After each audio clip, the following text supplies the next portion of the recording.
everyone and welcome to prompt number 94. I promise I'm going to do my best to avoid the paper cutout and just do an illustration. Okay, let's see what we've got today. Oh my goodness, 3 bubbles, polka dots, and plate of cookies. Yum. Okay, here we go. No cutout art, I promise.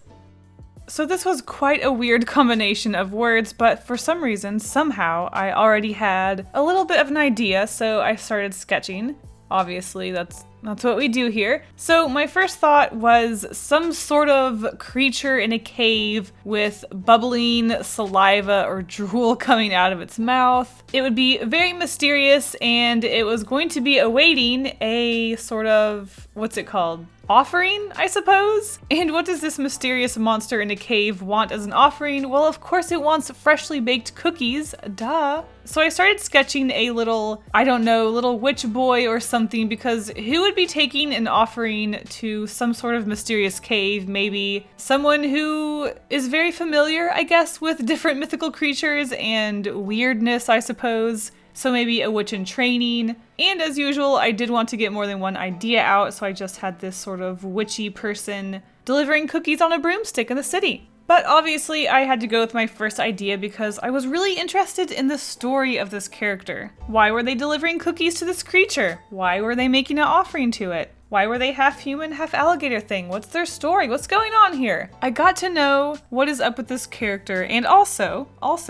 I really want to practice my background some more. Like I said, no paper cutout this time. It was a fun little break to just do some art for the fun of it, but I really do want to practice my backgrounds and just more technical things. So with this idea, I either wanted to draw a city where a witch was going to be delivering cookies, so I would be practicing drawing a city, or I was going to draw this background full of florally things and creatures. Creatures didn't happen, I focused on the floral, spoiler alert, and just really focused on jamming a lot, or at least a lot of details to me, into this illustration because it's something that I want to get good at and I feel like I don't have a grasp on. I want to focus on creating environments, and I don't think it's something that I've done in a while. I've been kind of gliding through these prompts when I was preparing for Japan, and then I came back and then I started doing cutout artwork, which was a lot of fun. I really enjoyed it. It's good to enjoy your art, but it's also good to push yourself with details, and wow, I have been rambling. So let's get back to our witch character and what's going on here. So like I said, I was just really curious about this character, and I feel like the more time I spend drawing and like working on an illustration, the more I think about the character's story and what is up with them.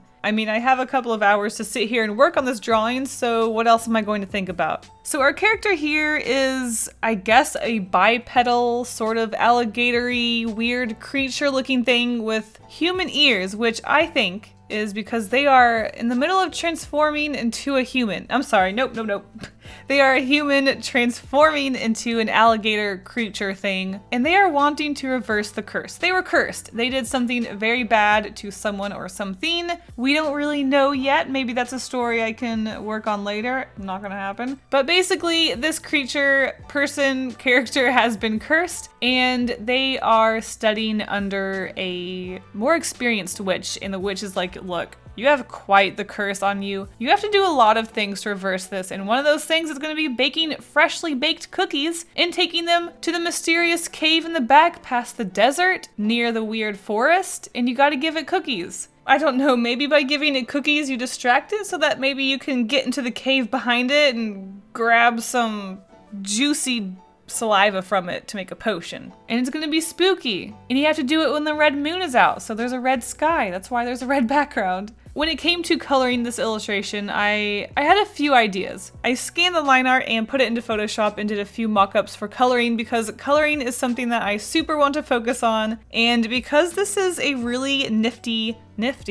who says that? Scene with lots of mysterious plants, and I made it look all magical and weird because these plants don't exist, I wanted to play around with color. So first, I colored it the way I would color it if I wasn't pushing myself, so just a bluish gray rock with some green plants, you know, green, maybe some yellow green, maybe a little bit of green blue in there, but mostly it was all green. Of course, I had sap green for the moss because I love sap green. So that looks cute. I like the way it looked. I really focused on the green separating the alligator, which I was going to make a sort of brown color. So it was going to be more on the warm side where the plants were going to be on the cool side, which is sort of what I ended up going with anyways. So my second attempt at coloring was going to be a purple rock with these really bluish green, focus on the blue plants instead of just, you know, green. I think it really did help create a different energy, I guess, to this illustration. It definitely makes it feel more magical, I think, than making everything green, though I really do miss that green. I like my basic greens and grays, what can I say? But I do want to start pushing myself a little bit more with these illustrations. So that's what I wanted to do. I really love the way all of those plants and everything just came together. I think it just looks so neat. I really pushed myself to make this illustration really bright and colorful. After I did the video where I did the same drawing with 5 different art supplies, I realized just, I do like to paint a little more earthy with my watercolors, but I do want to make sure that I know how to work with watercolors in a bright and colorful way. It kind of scared me. I thought maybe I was muddying up the colors, but clearly, as you can see here, I know how to work with watercolors and make them bright, and it made me very happy to do so. This illustration just has such a different feel than my usual, and I really enjoyed working on this piece. Playing around with color is just something I don't feel like I push myself enough with, so I really, really like this one. You guys, I really like this illustration.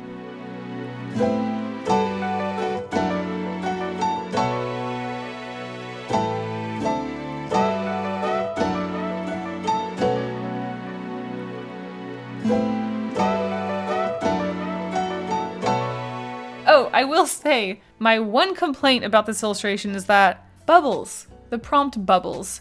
So obviously we have the plate of cookies, which is what the little witch character is bringing as a offering to the creature. We have the apron that they are still wearing when they baked the cookies, which has polka dots on it, and the bubbles. So in the original sketch, I had a lot of frothy bubbles coming out of the creature's mouth, but I don't know, something about it just didn't seem like it was working for me. I wanted this creature to be more cute and not so much like this slobbery, gross, bubbly mouthed thing. So I made sure to make this as mysterious and weird as possible, so this creature has bubbles coming out of its mouth, like bubbles that just float away like bubbles do. So I don't really know what's going on there. It's a mystery, as a lot of this illustration is. But honestly, with all of the pops of color and the play with the blues and the greens and the red of the sky, painting those bubbles in was actually a lot of fun, and I think it just adds a little bit of extra detail in there that's just mysterious and colorful and weird. I don't know, I like it. Sometimes you just have to really like an illustration and not care about the details. Also, in case you were wondering, the reason why the plate of cookies is pouring onto this creature's tongue is because this guy he's terrified to be going on this adventure alone. He's going somewhere he's never been before, so he's looking around very cautiously, being a klutz and just kind of slipping the cookies down to the ground, and the creature just happens to be there to catch them. Yum yum.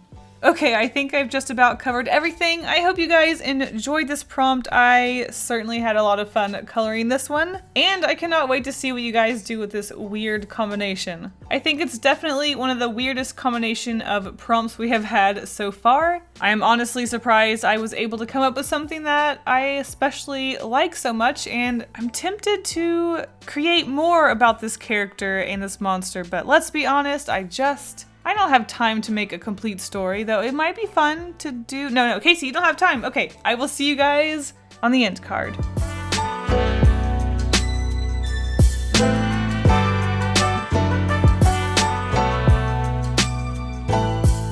Looking through you guys' entries for the prompts Ghost and Hot Air Balloon, I had quite a few chuckles from some of your sillier ideas, but you guys also had a few really serious ones too. A lot of variety in this one. Our first featured artist is Autumn Elfie, who has this really vibrant and just fun looking illustration that just seems like it's telling a story, and it just looks like something that could be in a children's book. I love this.